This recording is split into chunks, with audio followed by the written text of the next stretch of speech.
What's up, everybody? I wanted to make a quick video here on how to train a model.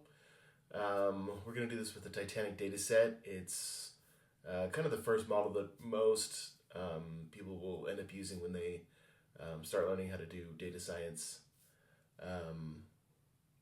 So without further ado, let's go ahead and jump into it. I wrote down some instructions in a notebook here. I've already got my environment set up. It's got the libraries that I'm going to need. It's got NumPy, it's got pandas. I've got the data set as a CSV already inside of this project folder. This is all going to be written in Python and in a Jupyter notebook here. I'm using VS Code. And then as like my package manager and my environment manager, I'm using UV, pip, and virtual environment. Normal stuff is going to work fine. Or if you want to do this all through Google Colab, it'll all work there just the same. But let's go ahead and jump into it here. So I've got a diagram written that's going to kind of give us the high-level overview of how a data set gets trained into a model here. So we start off with our data set here. We're going to go through some feature preprocessing, which is going to include handling null values, and then transforming categoricals to numericals. Mainly that's turning strings into numbers because you can't really perform like linear algebra that's needed in order to be able to, you can't really perform that on a string. After that, we're going to go through and select our features. We're going to split the data set into a training data set and a test data set. We're actually going to train the model, or the method is called fit. Then we'll go ahead and evaluate that. And if the model looks good, we can go ahead and just deploy it, start using it to run predictions against it. If not, you can go back and fine tune a little bit more through feature selection, changing a few parameters here. We'll just kind of go quickly through here. So let's start off. Let me open a new code cell here. And let's go ahead and import my libraries that I'm going to need. I know I'm going to need pandas, and I know I'm going to need NumPy as NP. Let's just go ahead and get those in. And let's go ahead and read the data set in. We'll just call it df. That's kind of a popular convention. Equals pd.readcsv. And my autocomplete is going to find it here. It just lives right next door in the Titanic Dataset.csv here. And so I've got the data set here. And let's go ahead and just call head on it. That'll just read the first 5 values out of the data set for us. 5 or 10, I think. Yeah, 5. Okay, so what we're looking at here is we've got our data set. The Titanic data set, just to give you a little bit of a background information, the Titanic, obviously, as we know from the early 2000s or the late 90s, blockbuster, was a large cruise ship that went down, hit an iceberg, and from that they maintained records of all of the data about the passengers on the Titanic dataset and certain attributes about those people and whether or not they survived. And what we're going to do is we're going to train a model that will take information about somebody and predict whether or not they would have survived based on a few attributes here. So looking at the data set, I've got the passenger's ID, whether or not they survived. So if they survived, it would be a 1. If they died, it would be a 0. Their passenger class, that's going to be first, second, third class, and so on. We've got their names, their gender, their age. This is like siblings or spouse present there. I don't recall what this parch column is. Type of ticket here, how much they paid for the ticket, what their fare was, what their cabin was, and whether or not they embarked or not. So that's the idea here. And then our target is going to be this survived column here, trying to be able to predict whether or not they survived. So let's go ahead and start getting this data ready to create a model. Looking at this, the first thing we want to do is handle our feature preprocessing. So there's a couple things that we want to do as part of our pre-processing. We want to go ahead and impute nulls, or we want to handle null values here. And just to give an idea of like, well, what does that mean? That means like in certain instances here, data that we might want or we might be interested in, it might just show up as an empty cell within this data set here. So there's a couple ways that we can do that we can handle those. The first way is going to be to either just drop the row completely. Maybe we don't want, if that information is so crucial and it's so important that we get the detail or the cell value so specifically right, that we would just say if we don't have it, we don't want the data in there. Or it might be something like, well, maybe given the circumstances, we can just take the mean value of that, of that column, of that feature within the data set, and just assign it to those who are missing data. And that's what we're going to be doing in this case here. Is we're going to be it's what's called imputing the nulls, and we're going to assign a mean value here. And then the other kind of feature pre-processing that we're going to handle is we need to transform our categoricals from categoricals to numericals. So just to give you like in layman's terms what that means, I've got an example here. Let's say for instance we have a table of just like a description about people. For instance, I'm Danny, my wife's name's Kelly. And let's say that in our data set we have everyone's name, their height, their weight, and their hair color here. Well, brown and blonde, in order to train a data set, in order to train a model, those need to be clean numbers in order to work with them, in order to be able to generate the computations that need to be done to create a model. So what we're going to do is that there are strategies for this, but what we'll end up doing is that we will split this column out into two columns or more, depending on how many potential different values your column could be, and we'll create new columns based off of that. So in this case here, I have brown hair. My wife has, if she had, for instance, had blonde hair, we would create two new columns, one called hair color brown and one called hair color blonde. And for me, hair color brown would be a value of 1 or true, and then hair color blonde would be false, and then for her it would be false for brown, true for blonde. And then that way the model can train based off of that. It's a process called one-hot encoding there. And it's going to be very useful to help us to be able to use all the data. Just as a side note here, there are certain, if you're trying to convert a categorical into a numerical, we want to do it where there's going to be a finite and a relatively small number of potential values that the column could be. For hair color, yeah, there's only a few colors that it could be: brown, blonde, black, gray, or getting crazy dyed in your hair. But a person's name, I don't. It's not going to do us any good to try to convert people's names into categoricals, from categoricals into numericals. There's not going to be a whole lot that we're going to learn, especially for this scenario here, by using people's names as features. So we're just going to drop that column here. So let's go ahead and get to that point of pre-processing our features here. Okay, so what we want to do, let's see. So the feature that we're going to want to convert, well, let's go ahead and let's look at the data set first and see where I've got null values. So what I can do is I can go df.isNull.sum like that. And this will print me out a list of all the columns and how many null values there are. So in this scenario here, I've got 177 where the age is a null value. Cabin is going to be 687, and embarked is going to be 2.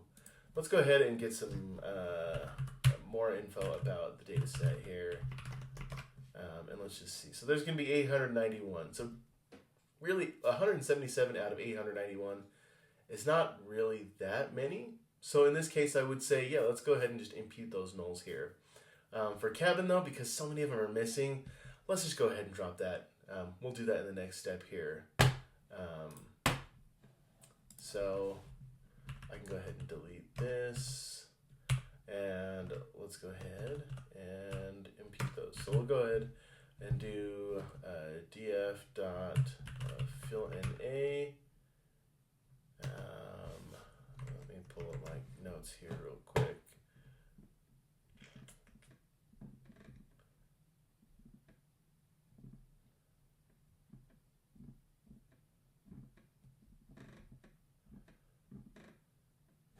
Yeah, so we're going to go at our data frame here at age, and we'll go ahead and call our fill NA, and we'll say, let's just pass in the mean value here. And then the last thing that we want to do is say, yeah, let's do this in place. Because what happens here is when we call one of these methods, what it does is it returns a new data set out to us where it's generated. In fact, let's just, for example here, let's take the in place as true, and we'll say new equals that, and then we'll get our new dot info here.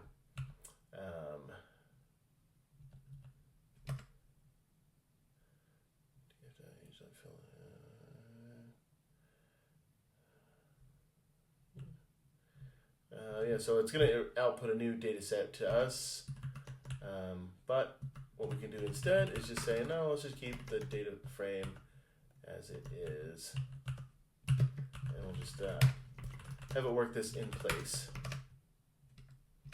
And it might get mad at me, it might give you a little warning here, but as we can see, our data set still remains mostly in the same shape. And let's go ahead and try that same test again here, and we'll see that our age, we've got those all applied now. Okay. Furthermore, let's go ahead and start dropping columns. I'll go ahead and just create another little list here of columns to drop, and we know that we want to drop cabin, and we want to get rid of passenger ID too. That's not going to do much for us. And let's see, I want to get rid of name, and I suppose that should be good. And let's get rid of embarked as well. And then we'll go ahead and df.drop, and we'll say columns to drop. And then we need to set axis equals to 1, because you can either drop a row, and that's going to be axis equals 0, and you can just pass in like information about the row that you want to drop, or we can drop an entire column, that's going to be axis equals 1. And let's go ahead and again, we want to do this in place, and we'll go ahead and call df.head there just to see when it's done. Okay, so that one is done. Okay, another thing that I want to check out real quick here is I want to see this df at ticket, and I want to see how many unique values there are in there. I don't know, I remember if that's a method. It's not. df.value counts. Oh, it is.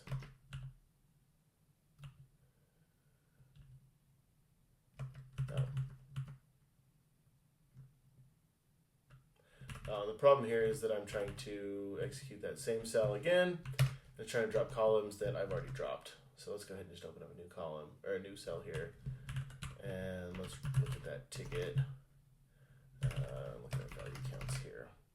Okay, so it's got quite a few unique tickets here, a lot of different values. 681 out of like 880 something, which means there's not going to be a lot of signal for us depending on the ticket number here. So I'm going to go ahead and just drop that one too. And we'll say ticket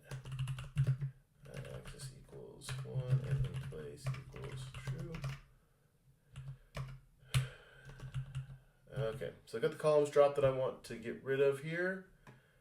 Let's see what else I need to do. Okay, so now that I dropped the columns that I don't want anymore, let's go through that next step here of transforming categoricals into numericals. And let's open up. I do that.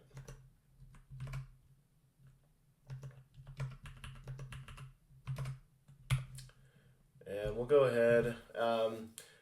There's two ways that you can do this. You can pull out in one-hot encoder out of scikit-learn, which ends up being more work than it's worth. Pandas has a great method called get dummies, and what that does is you just pass in the data frame that you're working with. You pass in a list of the categories that you want to turn in from categoricals into numericals, and it splits it all out for you and creates a new data set. So I'm going to set df equal to pandas.getDummies, and let's go ahead and define, just as a list here, the categorical features that we want.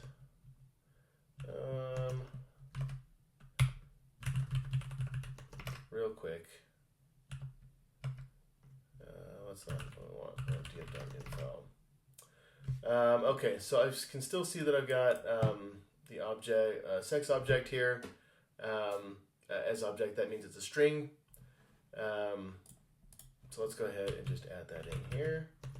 And we'll pass in our data frame.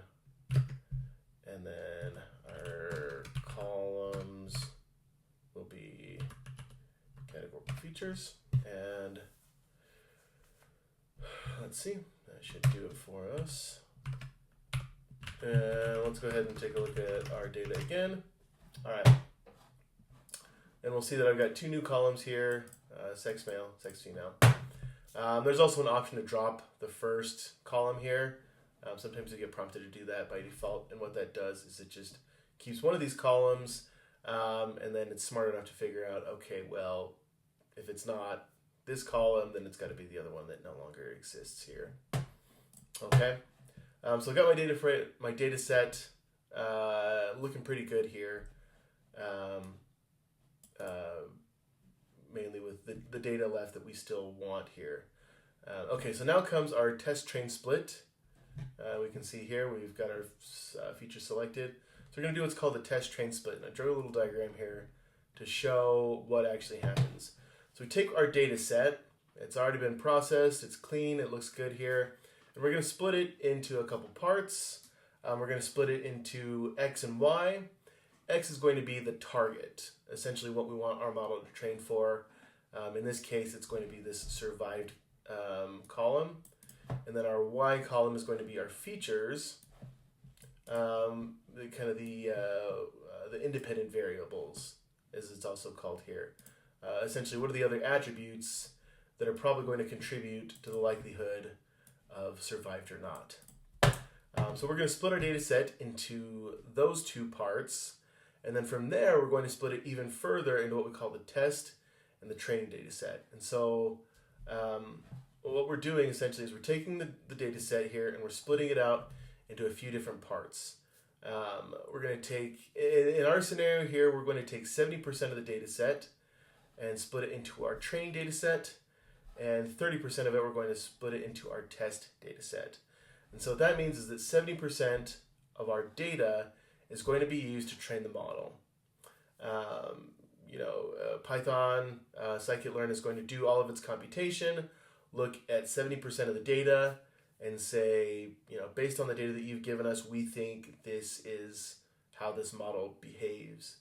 And then the rest of the 30% gives us an opportunity to test it out and say, okay, this is the model that you've produced for me here. I want to see how accurate it is. Because remember, in this whole data set here, we have, it's like we have the answers to the test already. So I can send in a lot more rows of data here through my model, and those rows are going to be all of my independent variables. We're just going to pass it in and say, here's a passenger. We're going to, not tell you whether or not they survived or not, but we know whether they did.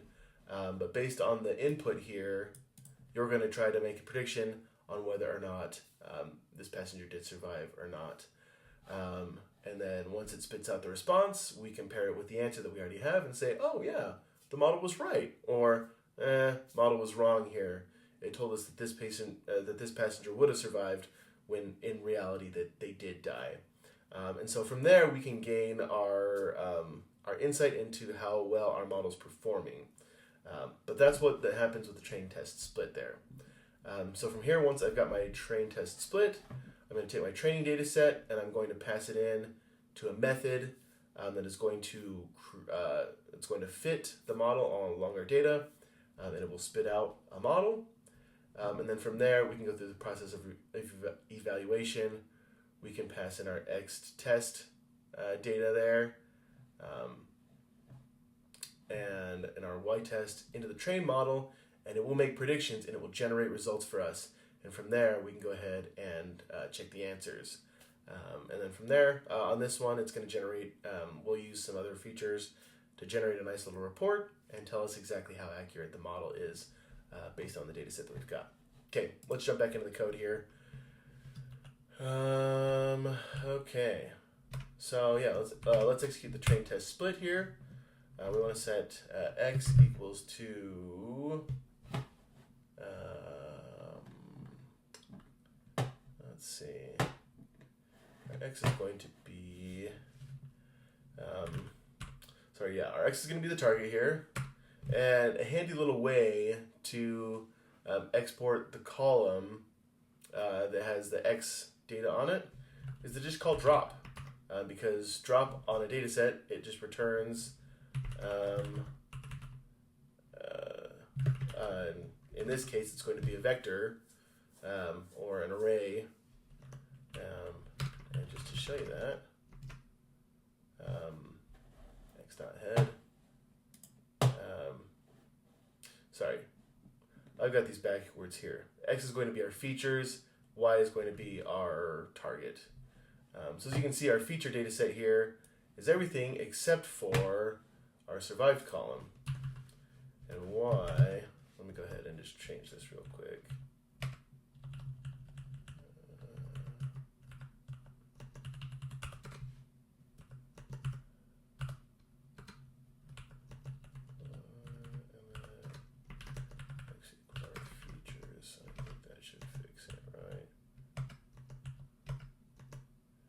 Okay.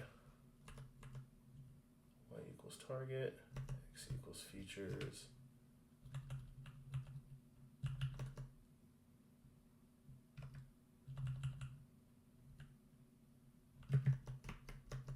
Doesn't like that. Sorry, it's a little buggy right now. That's because this is going to be x.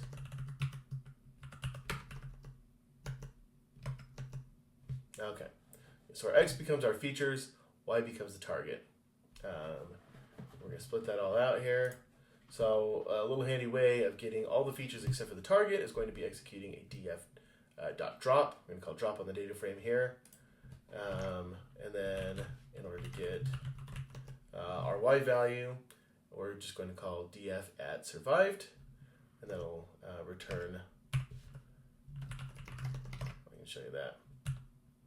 It doesn't look exactly the same because we're dealing with an array here. It's a single column rather than a matrix. Okay, I've got those. Now let's go ahead, open up a new cell,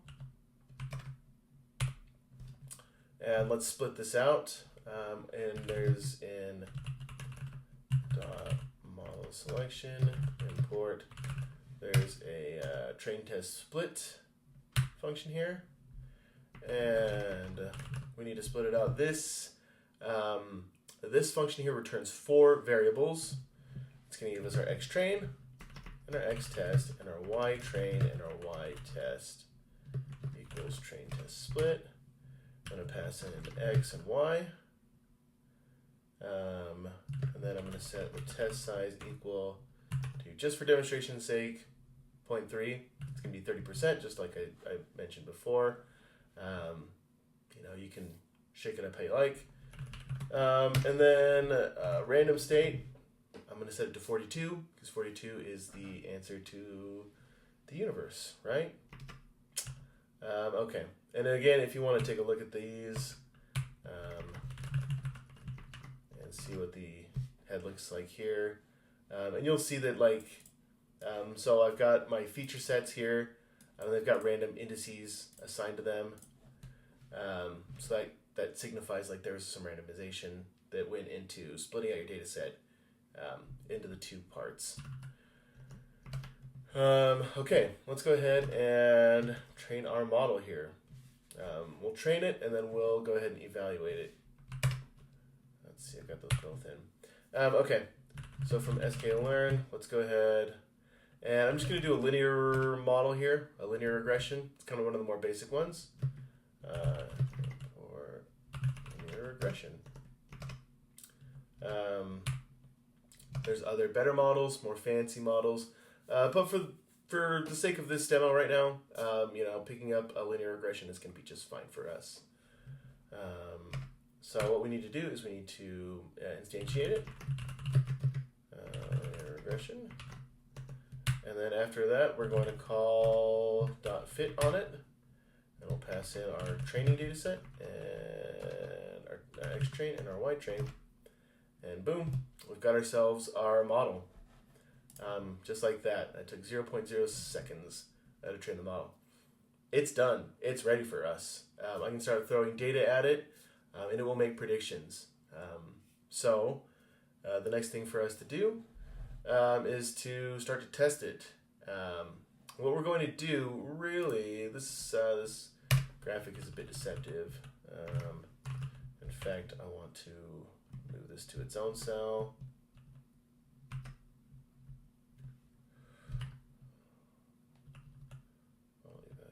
I don't know why it doesn't like that.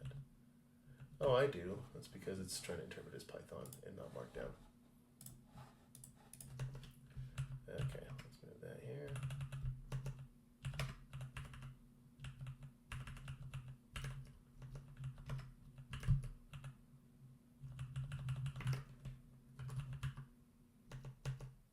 It does not want to delete for me.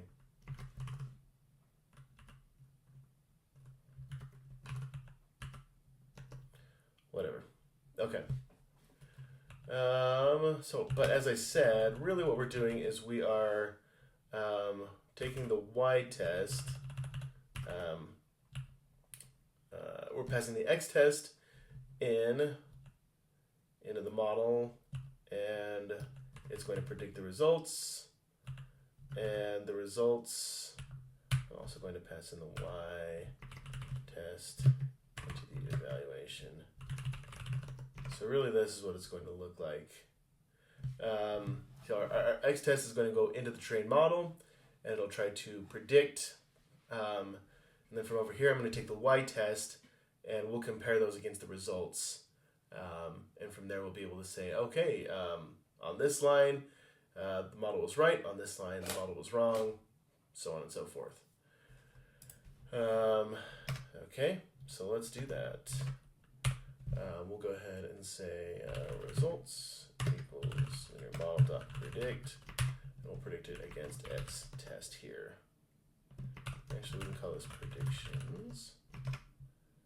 And I've got my predictions. What does that look like? What do our predictions look like here? I can just print it out here. And what it is, it's an array of numeric values here. And the way that, so we've done a binary here, and so what that means is the answer can either be 0 or 1. Now what happens here is the model isn't giving us back like a specific 0 or 1 value here. It's giving us a value between 0 and 1, but when rounded, we're going to round all these values off to 0 or to 1. If it's 0, then that means the passenger did not survive. If it's 1, then it means that they did survive. So in this case, we can just call predictions.round, and this tells us, it gives us that info here. And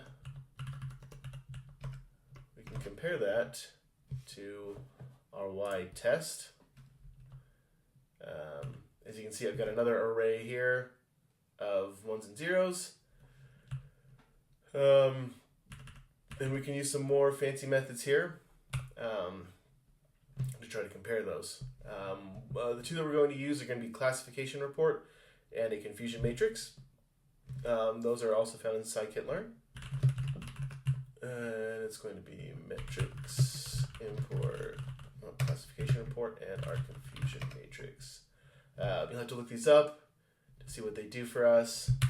And from here we can just print out, call it confusion matrix, and we'll say pass in our white test along with our predictions here. And then we need to round these. Okay, so this gives us out a confusion matrix, and this tells us it's true negative, true, this is true negative, and then, or true positives and true positives, true negatives, along with, I believe it's false negatives and false positives over here. So that means that it correctly predicted that 136 that survived did survive, and 77 that did die, it correctly predicted those. Whereas 34, it corrected wrong, and then 21 corrected. 21, it predicted incorrectly as well. And from here, let's just go ahead and run this as a classification report as well. And this gives us some more metrics here to show us. You'll have to look up these metrics, what they mean on your own. Precision, recall, F1 score, and support.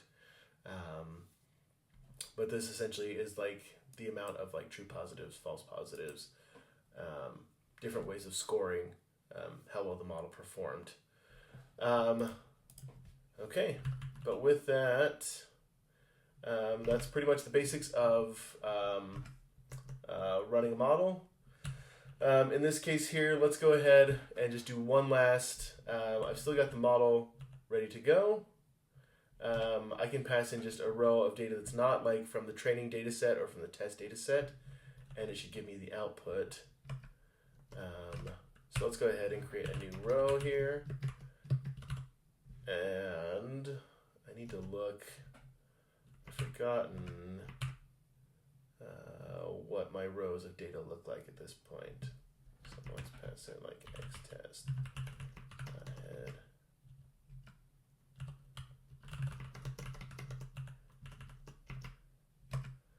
Okay.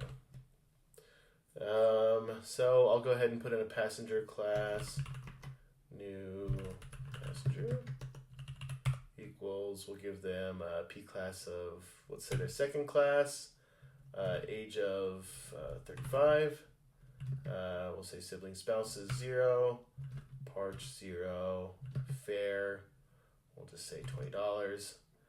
And then sex female, we'll say, yeah, it's a female here, and false.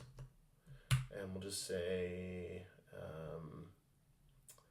result equals new, then your model dot predict on my new passenger,